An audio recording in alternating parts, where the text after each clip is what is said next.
All right, good morning, everyone. Welcome to After the Ascension. This is class number 5, and today we are looking at the 70s, and again, not the 1970s, the first century 70s.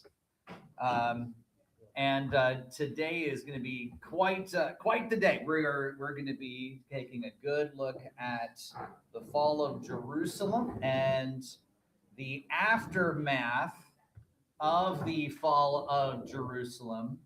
We're going to be getting into some pretty good detail here about that. So let's begin with the prayer, and we will dive in. Father in heaven, you are the one who guides your church. You have guided us to this day. And bless us, Lord, as we look into those first few steps after Jesus ascended into heaven. Those decades when so many things were challenging the church and challenging the identity of your people. Bless us, Lord, today as we look at some really difficult things, a difficult period of time, and yet a pivotal one. And Lord, give us insight and wisdom from this to understand who you are and who we are to be today. In Jesus' name, amen. All right, so looking at the 70s, it's very important that I get a little background for us, just in case you're coming in fresh on this whole process. We left last week with the 60s. Right around 67, the Jewish revolt happens. And I'm not going to get into a lot of details about the Jewish revolt. They were revolting against Rome and Rome's authority over them. It was largely a zealot revolt and largely centered also in Jerusalem. Anti-Jewish sentiment spread throughout the area. Many Jews lost their lives just from uprisings within cities and towns. And then the army came under General Vespasian. Vespasian defeated both Galilee and the vast majority of Judea. Thousands and thousands and thousands of lives lost in that process. We pick up Josephus along the way. Josephus is a general who was with the Jewish militia and defected over to the Romans and became essentially the Jewish expert among the Romans.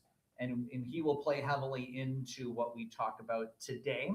And he plays heavily because he wrote the history that we are basing really the vast majority of our class today upon.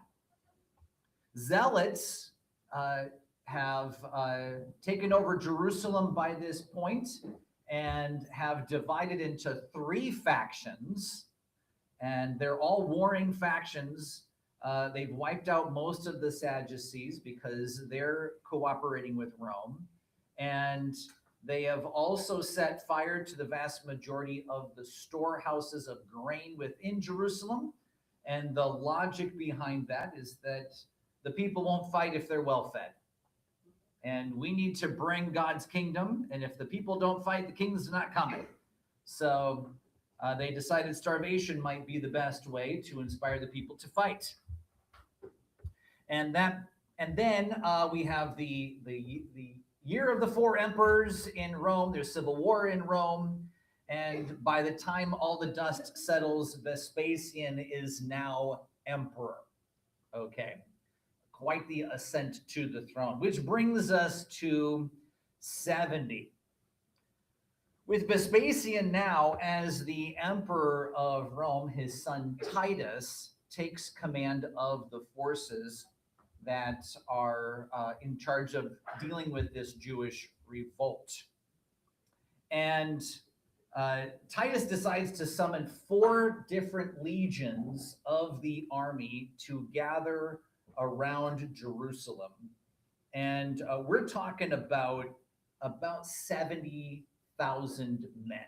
All right, I want you to imagine 70,000 armed Roman soldiers. That's a lot. Okay. And they end up surrounding Jerusalem, and they all camped in different places. But one of the places where they camped, the 10th Legion, camped in a place that we're familiar with, the Mount of Olives. The Mount of Olives sits just across from the Temple Mount, and you can kind of see that in the diagram I have there for you. And a few important things happened in the Mount of Olives. 40 years before, Jesus sat there with his disciples, and his disciples marveled at the size of the stones that were made to come together to build the Temple Mount. Jesus told them that not one of those stones would be remaining upon one another. As we're going to see in a few moments, Jesus is very much a prophet. And it's a very, very powerful prophecy. That we see from Mark chapter 13, if you want to make note of that. But there's also a very fascinating bit of prophecy regarding the destruction of Jerusalem that shows up in Deuteronomy. And it's actually Deuteronomy chapter 28. I'm going to make reference to it a couple of times. In this portion, Moses is warning the people that if they don't stay faithful to God, to the laws that he's giving to them, that some pretty terrible things are going to befall them. That comes true with Babylon many centuries later. But those words also ring true with the destruction of Jerusalem by the Romans. Let me give you an example of that. This is Deuteronomy 28, beginning in verse 49. The Lord will bring a nation against you from far away, from the end of the earth, swooping down like the eagle. By the way, the national symbol of the Romans, the eagle. A nation whose language you do not understand, a hard-faced nation who shall not respect the old or show mercy to the young. It shall eat the offspring of your cattle and the fruit of your ground until you are destroyed. It shall also not leave you grain, wine, or oil, the increase of your herds, or the young of your flock, until they have caused you to perish. They shall besiege you in all your towns, until your high and fortified walls, in which you trusted, come down throughout all your land. And they shall besiege you in all your towns throughout your land, which the Lord your God has given you. This is just one example from Deuteronomy chapter 28 that just feels like, as we're studying this, it's going to light up for us. These things are happening again. Okay. So Rome has surrounded Jerusalem with 4 different legions. And right around the time they're assembling, it's Passover. And these Jews, they are faithful. And what do? On a Passover, it's a pilgrimage festival. You go to Jerusalem. And so in streams thousands of pilgrims into Jerusalem, no doubt passing the Roman legions as they enter into the gates of Jerusalem, shouting, Hosanna. Now, when they get there, they realize it's not going to be quite the same party that they may have hoped for, because there's so much hunger already inside the city because their storehouses have been depleted. Around this time, the Zealots kind of realize, maybe we shouldn't be fighting each other. Maybe we should get together. And so a truce is established between the 3 warring factions of the Zealots, and they end up deciding we're stronger together. Josephus then begins to function in a role of spokesman for the Roman forces. Josephus is able to speak the language of the people. He knows the culture of the people. And he really does his best to speak sense into the situation. And the message that Josephus has over and over and over again is this is hopeless. If you try to fight, you will lose. And the more you fight, the more you will lose. And he, in many of his speeches, will give Old Testament examples of times when the people of God thought they were doing things for God, but they were really doing them for themselves, and by their own strength, they lost. Okay. And so Josephus begins to do this. And he'll call out on a regular basis from outside of the walls of Jerusalem and seek to speak some sense into the situation. Gets nowhere, by the way. And so the Romans know they're going to have to actually fight. And so they build an embankment around Jerusalem so that they can approach closer to the city safely. And this embankment actually functions as a fulfillment of a prophecy Jesus spoke regarding these days. And this is from Luke chapter 19. I'll read verses 41 to 44. And when Jesus drew near and saw the city, that is Jerusalem, he wept over it, saying, "Would that you, even you, had known on this day the things that would make for peace. But now they are hidden from your eyes. For the days will come upon you when your enemies will set up a barricade around you and surround you and hem you in on every side and tear you down to the ground, you and your children within you. And they will not leave one stone upon another in you, because you did not know the time of your visitation." Powerful words from Jesus that, as we see, are going to come true, and in a big way. All right. So the siege of Jerusalem then begins. And the way the Romans would defeat a fortified city like this is they would build something called a siege tower. And you may not be familiar with siege towers. They would build a wooden structure many, many stories high, and it would have multiple functions. At the very base of the tower, they would have a battering ram. So the idea is they would roll this siege tower right up to the base of the wall, and they would ram the base of the wall repeatedly until the wall comes down. The multiple layers above had platforms and essentially drawbridges that would come down. So when the wall eventually does come down, even if it comes down a little bit, now you have a path to get those soldiers up and over that wall and to attack the city. The challenge is you can't quite travel long distance with the siege tower. You have to build it. So they begin building their siege towers, and you can kind of see from the diagram that I have at the bottom of your page the progress, how they're going to go. So if you look to the top left of the picture there, you'll see the new city. All right. The new city is where they're going to attack first. You can even see in very small print where it says Josephus's third north wall. That's right about the area where their siege is going to take place. And it doesn't take too much to get past that first wall. It wasn't the best built wall. It was actually under construction for a long time, and the Jews hurried to finish it as they knew the Romans were on their way. And so the new city fell, and there was really no big defense of it. They didn't fight back. They kind of knew they were going to lose that. And they had already retreated back into that next area that you can see that's right next to the Temple Mount. But I want you to notice what is within that area of the new city. Golgotha was enclosed in that area. The tomb of Joseph of Arimathea, which was Jesus' temporary tomb, is also located in that area.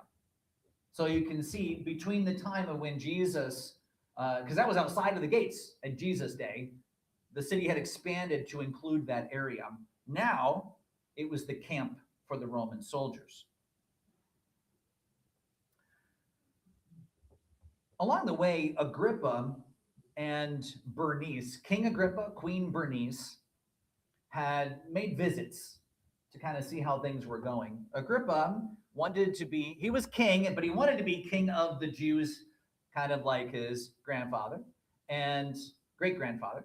And he wanted Jerusalem to be the center of that.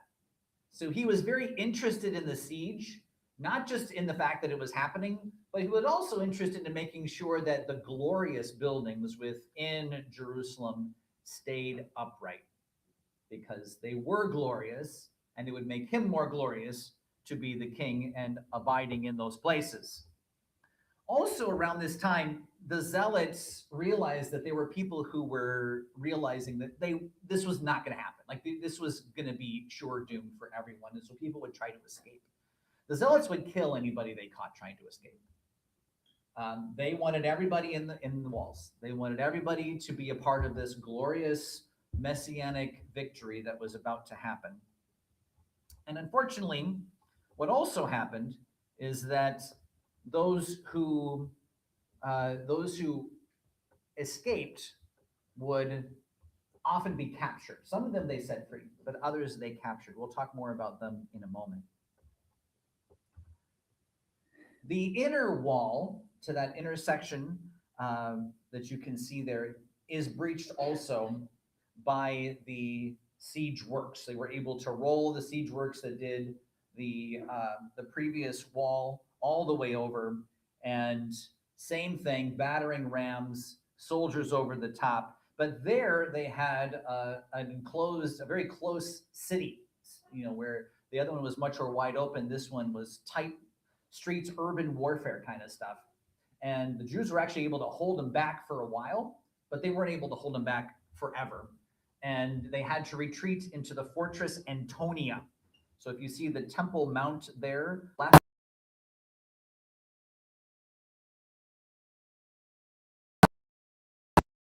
to essentially defend the Temple Mount. It was the most logical place anybody would come to attack the temple. And so they built an enormous fortress there. So now the Jews are into that space. And at this point, we have another speech by Josephus, and he gives us the whole thing. You can actually look this up. He gives us the speech. It's laced with all sorts of stories from the Jews' history. He's impassioned plea. You've already seen we've defeated 2 walls. You know how this is going to go. The Zealots, absolutely not. We fight to the death. Okay, then that's really what you're going to get. The famine that was within the town intensifies and in an enormous way, to the point now where thousands and thousands of people have died of starvation within the walls of Jerusalem, and they're dumping bodies over the walls into the valleys surrounding. People would go into, the Zealots would look for food, and they would punish anybody who kept food and be suspicious of anyone who said they didn't have any. They would go into some houses and everybody in the home would be dead. This is the state of things in Jerusalem due to the famine. So you can see why people would want to escape. The problem is, if you escaped, there was an equal chance that you could get away or that you would be crucified. The Romans not only used the wood all around Jerusalem for their siege towers, they also used them for crosses. And they intentionally built thousands of crosses to surround Jerusalem so that anybody who peered out of the walls of Jerusalem toward the Roman army would also see people maybe they even knew on the crosses. They would put them up on the crosses in all sorts of creative ways to mock the people, and would regularly make sure that the dead were taken down and new people put up, so that people would, there would be the view of these crosses all around Jerusalem, truly trying to break the people's spirit. That's what they were trying to do. It was awful, truly, truly awful.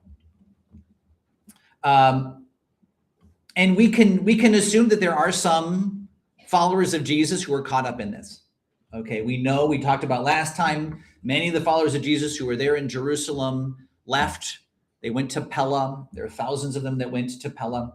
But there are many, many more followers of Jesus who would have come to Jerusalem for things like the Passover and whatnot, or would have felt like they needed to stand with their Jewish brothers and sisters. This famine and the crucifixions really left the people in just this terrible space. I'm going to continue reading from Deuteronomy 28. And you shall eat the fruit of your womb, the flesh of your sons and daughters whom the Lord your God has given you, in the siege and in the distress in which your enemies shall distress you. The man who is the most tender and refined among you will begrudge food to his brother, to the wife he embraces, and to the last of the children whom he has left, so that he will not give to any of them any of the flesh of his children whom he is eating, because he has nothing else left. In the siege and in the distress with which your enemy shall distress you in all of your towns. Okay, it sounds awful. I hate reading it, but Josephus actually does say that there was cannibalism happening within Jerusalem because of the starvation that was happening there. Okay, these are Jews. That is absolutely forbidden. But this is simply how desperate they found themselves to be. The Romans begin to build another siege tower next to the wall that goes into the upper city. So if you see right in the middle, extending from the edge of town all the way to the Temple Mount, there is a wall that is on the north side of the upper city. And so they want to take the upper city. They really essentially want to surround the Temple Mount.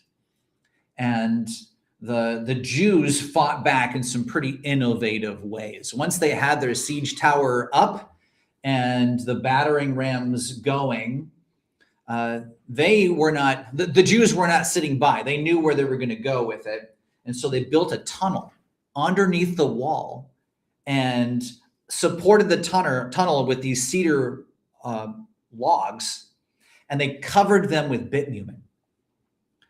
Well, they were able to dig this tunnel completely underneath the siege works. And when the time was right, they lit it all on fire. And the fire smoldered until the cedars broke and the siege tower came down in a big heap and then caught on fire. You can imagine being the Romans. Who are we up against, right? And so that set them back. That one of their siege works was gone, but they had two others that they were building. And so then the Jews sent people on suicide missions, essentially with fire, lighting themselves on fire and running to the siege works so that they could catch the siege works on fire. And it was successful. And they burned the siege works. And so that assault upon that wall stalled. And it forced Titus to reconsider all the things that he was doing. He had to regroup. And the new plan was pretty simple. We're going to starve them out. So they built a wall around Jerusalem. In fact, he challenged his men with a competition between the different legions who could build the wall fastest. 5-mile wall, they built it in 3 days. And now it's nobody in, nobody out. No food in, no nothing. And they just sat and waited. And this is just, the stories I've told you are already bad enough. We get to the time of the festival of Shavuot, which is the Pentecost. Okay, it's 40 days after the Passover. Normally a festival of a harvest festival, irony of ironies, right? A harvest festival, and there was just no partying in the city. People were just simply trying to survive. Around this time, the Zealots decided that they needed to make sure that everybody was on their side. The few Sadducees who were left were trying to find some way to convince the people to surrender. The Zealots took those few Sadducees who were plotting this, killed them, and threw their bodies over the wall, which signaled the very end of the Sadducees. Not only were they out of power, but there were no Sadducees left alive at all at this point. So that signals the end of the Sadducees, which I think there's a little bit of irony if you think back to, the end of Matthew and Caiaphas, in his proud statement, his blood be on us and our children. I think his words could not have been more true, and certainly not true in the way he would have thought. Around this time, Josephus continues to try to convince the people to surrender, and Josephus is actually wounded. A very well-thrown rock from the top of the walls caught Josephus on the side of the head. Everybody cheered. He recovered. So they thought they had him, but was not the case. So then the focus of the attack then turned toward the fortress Antonia. They really believed if they could take the Temple Mount, it would really signal a win for the entire city. And so the fortress was extremely well fortified. Siege works were not doing very well. When you think about, the stones for this part of the complex, the Temple Mount and the Fortress Antonia, we're talking about stones that were like 30 feet wide and like 10, 15 feet tall, like enormous stones. And so the siege workers had a really, really hard time getting through that. They ended up burning the gate and rushing through, but now you've got all of the warriors compact into a small space, and they were able to fight them off multiple times. And there was an overnight attack that did not work. And right around this time, the priests who were continuing the sacrifices in the temple, these are now priests who have been ordained by the Zealots. The priests continued, and they got to their last lamb. And in Jerusalem, at the temple, there was a continual burnt offering. It was burning night and day. It was one of the most important things that the priests would do. They came to their last lamb. And when that fire went out, there has not been another sacrifice at the temple since then. So we're to that moment now where the final sacrifice was offered at the temple. And we actually know what day it was. July 14th, AD 70. Josephus continues to try to convince the people to surrender. They're having none of it. And eventually, after many battles, the fortress Antonia is captured. And now they are right on the edge of the outer gates of the temple. Okay. And it didn't take too much, but there were many innovative tactics that the Jews had to try to defend it. I'm not going to get into all of those. But eventually the outer courts become captured, and many different, now you've got the army, essentially the Jewish army is like, they're in the temple complex itself. And it's at this point, Titus says, I want to make sure that this temple is spared. But the battles that raged to take the temple also involved the soldiers tossing torches into the temple. and one well-thrown torch made it through the entrance of the holy place and began burning the curtain. If you think about the curtain of the temple, it's a very important, it's embroidered with the cherubim. When the fire began to be seen by the soldiers and both soldiers on both sides, everybody went crazy. The battle intensified, and then the Roman soldiers ignored the instruction of their superior, Titus, and began looting the temple. All of the treasures of the temple, they're grabbing whatever they can get as the temple goes up in flames. The temple ends up being completely burned, and the Jewish soldiers defeated. The temple has been captured. At this point, those who were left of the Jewish armies had retreated into the old city and the upper city.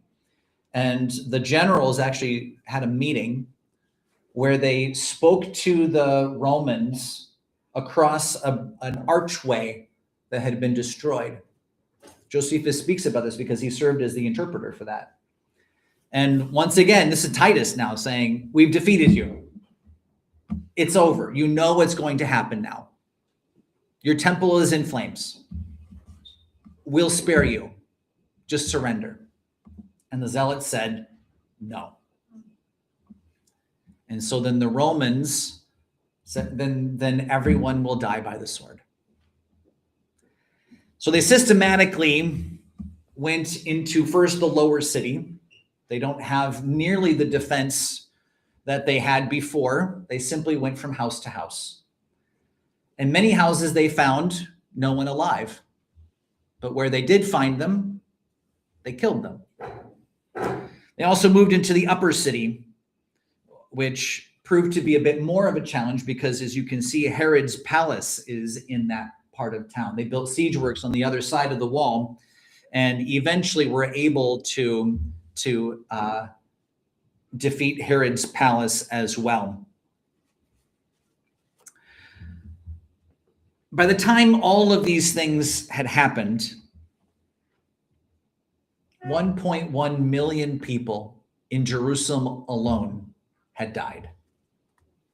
And that is straight from Josephus. 1.1 million. Those who were fortunate enough to be captive were either sold into slavery or put on ships to be taken to Rome to be paraded in front of people at the victory celebration. Josephus makes a note about when the temple burned, that it was on the exact same day that Babylon burned the temple way back in the day. And he finds that to be no coincidence. In the intervening time, now that Jerusalem has been captured, they decided to raise it, literally no one stone upon another. The walls, the structures, the Temple Mount, everything came down. If you go to Jerusalem today, there are a few piles of rocks that they do believe are still the ones that were thrown down from that period of time. But since then, all of those rocks got reused for rebuilding projects. So it's still there. It's just been reused into other structures. The captives who were taken, some of them were used by Titus and his generals. They took them back to Caesarea, and they would use them for entertainment. They would put them into gladiator situations where they would have to either fight one another or the wild beasts or whatnot. And that's the way some of these people met their end. The only things to remain standing in Jerusalem once they had finished raising it were 3 towers. And you can kind of see it if you look at Herod's fortress. There's like a little triangle of towers. You kind of need to look closely.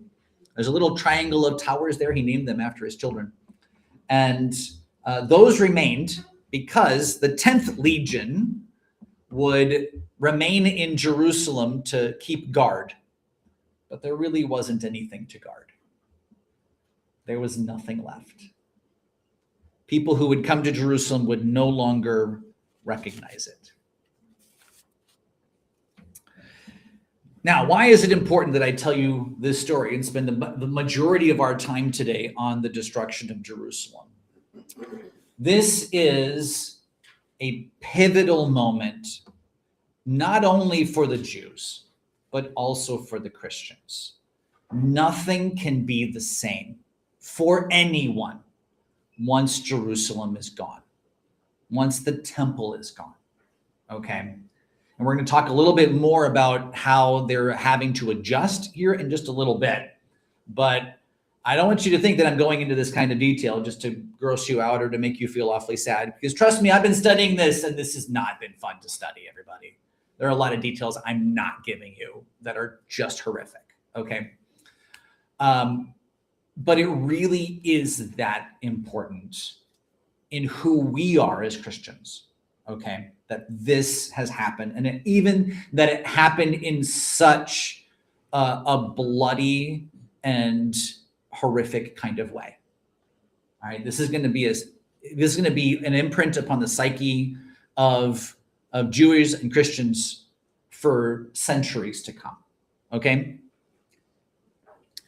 So continuing then on the back page, there is a triumphal entry into Rome by Titus and celebrations galore because they needed to not only celebrate the destruction of Jerusalem, but they had many other things to celebrate along the way. And paraded through Rome, they would parade the captives that I told you about. The treasures of the temple would be paraded through Rome. They would have they actually built these huge pictures, like paintings of the different scenes within the battle.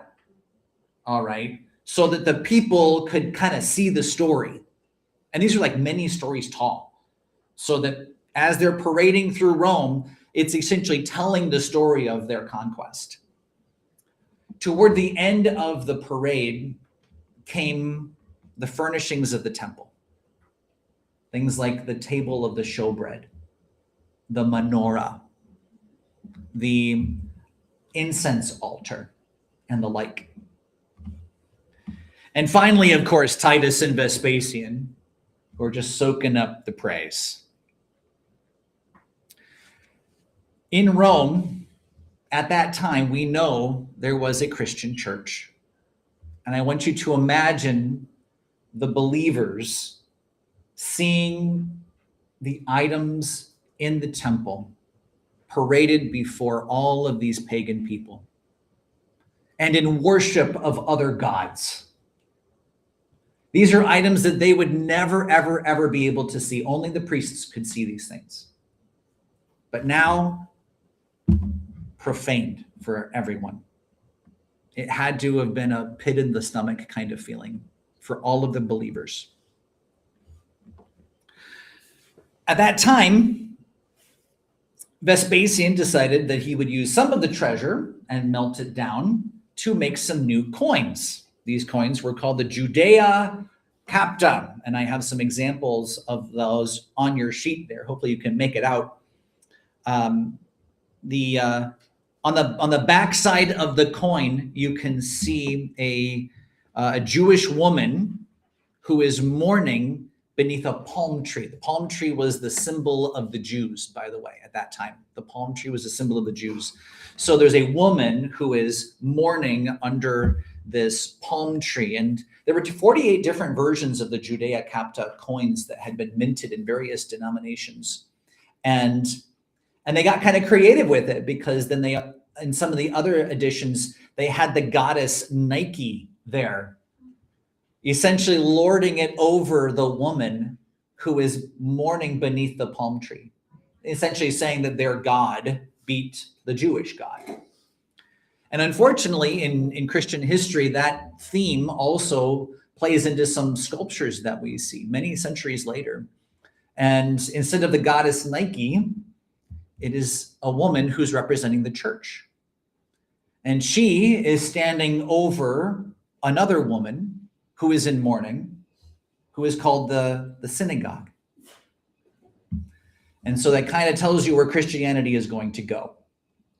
Christianity is then going to end up rejecting Judaism and even lording it over them.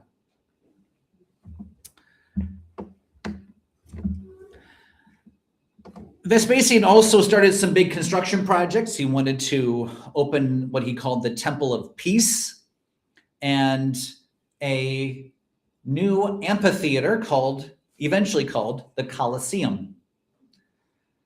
The Colosseum stands to this day, and the one thing you need to know about the Colosseum is that it was paid for through the treasures taken from the temple and Jerusalem in its destruction. So that might damper a little bit of your excitement to see the Colosseum, to know how it was paid for. But it took many years for Vespasian to finish the Colosseum. And of course, it is a true wonder of architecture, no doubt. But yeah. Right around this time, they were also looking at how to pay for all of the expenses that they had to have to destroy the Jews and Jerusalem. And so they thought they would make the rest of the Jews pay for it. They were aware of, Josephus made them aware of the half shekel temple tax. This is in your Bible, the half shekel temple tax. And he essentially just kept things running. Well, the Romans decided, oh, that's a good idea. We'll tax the Jews. And the tax was 2 denarii per person, not per family, as the half shekel temple tax was, but 2 denarii. And if you understand, this is a lot of money.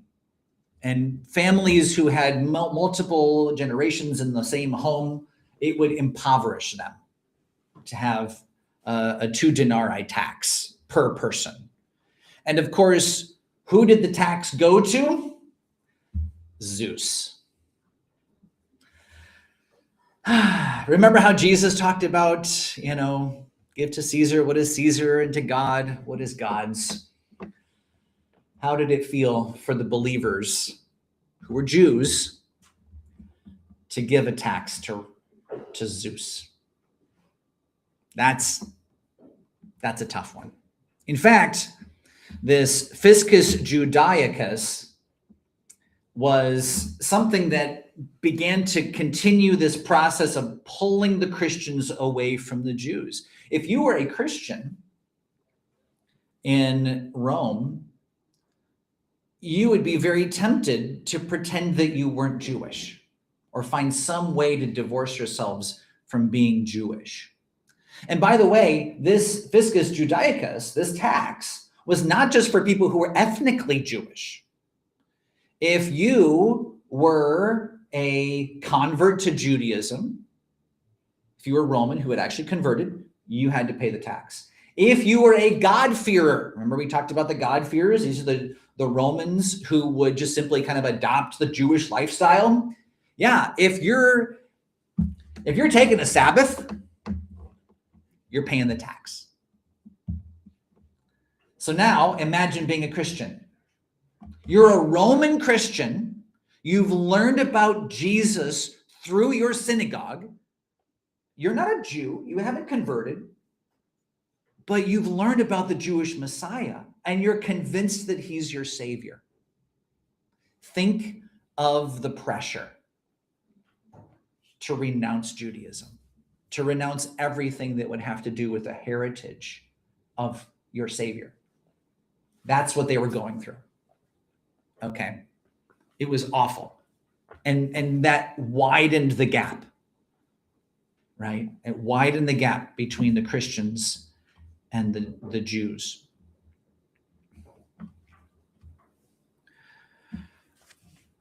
The Jews weren't necessarily done. Oh, and by the way, Josephus.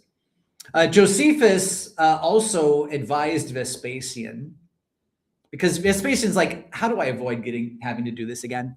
Like these Jews, they don't quit, right? They keep going. How do I keep this from happening?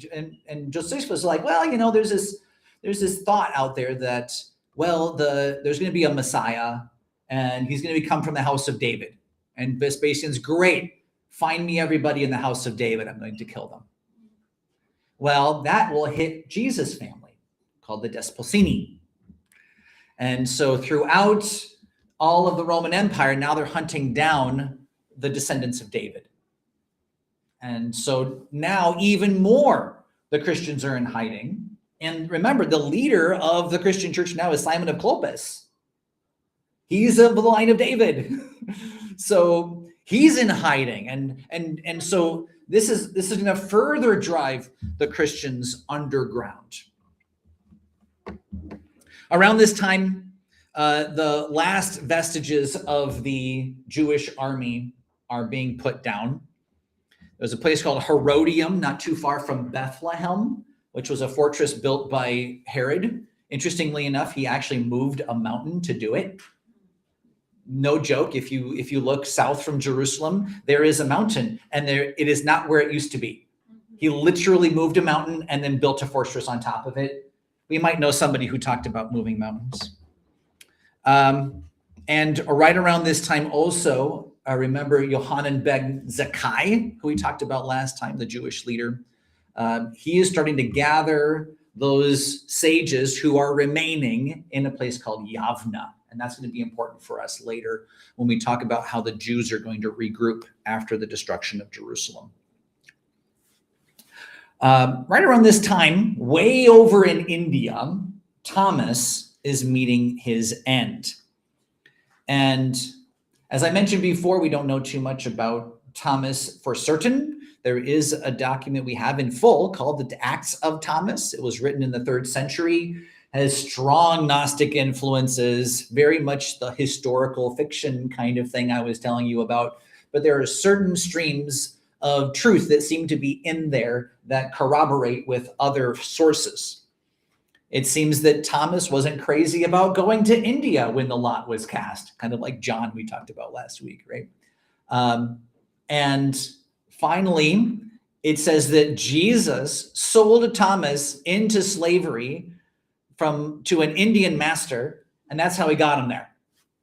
We don't know if that's the story. But somehow Thomas gets to India and is under the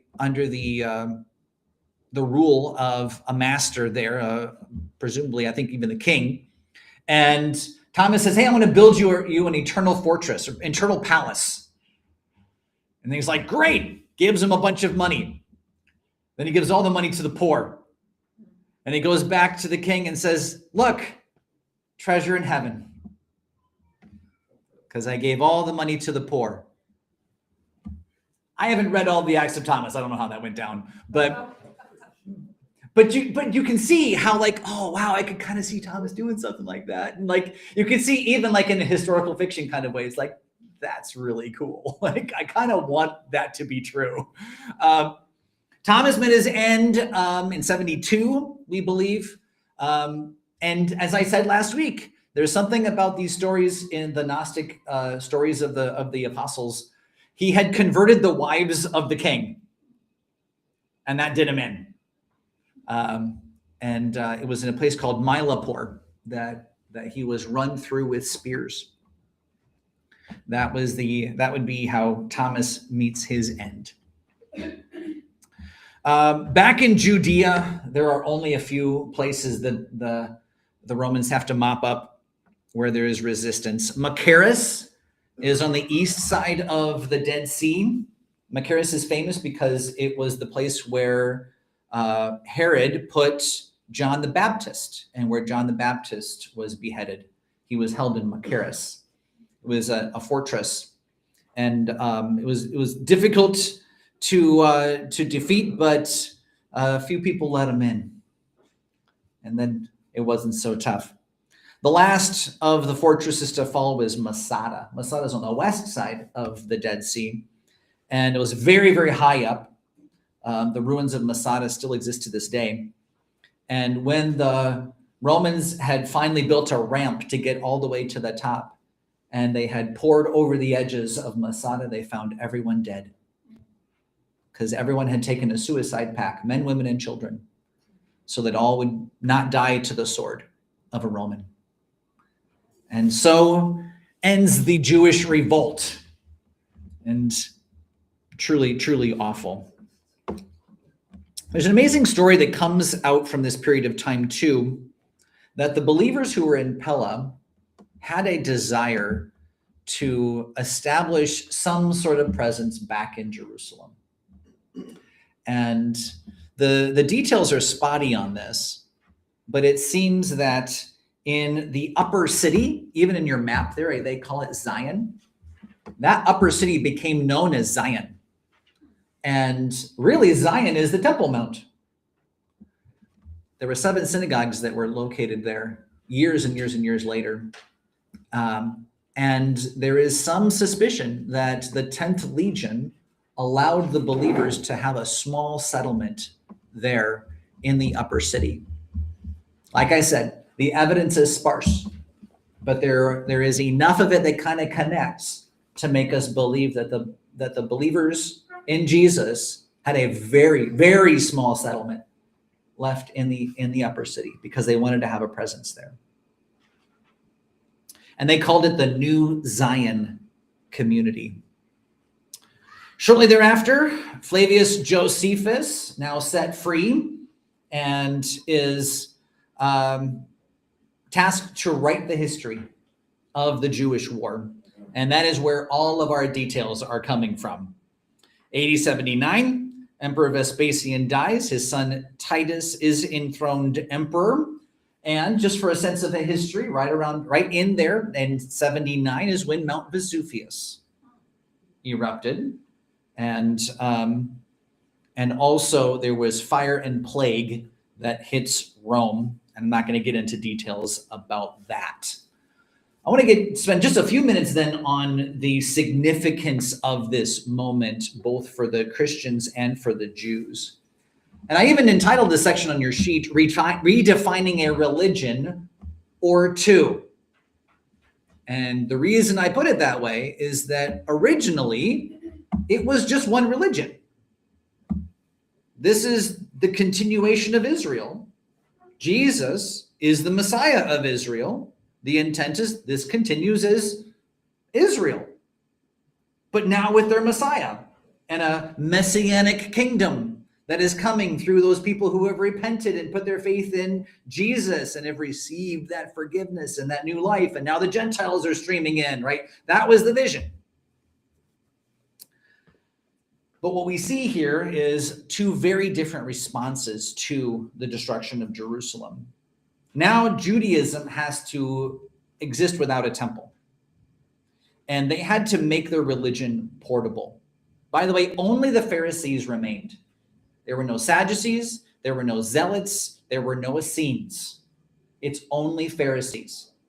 And so it's from that Pharisee perspective that modern day Judaism grows out of. And they had to replace things. You can't go to the temple to do sacrifice anymore. So they replaced that with Torah study and liturgies.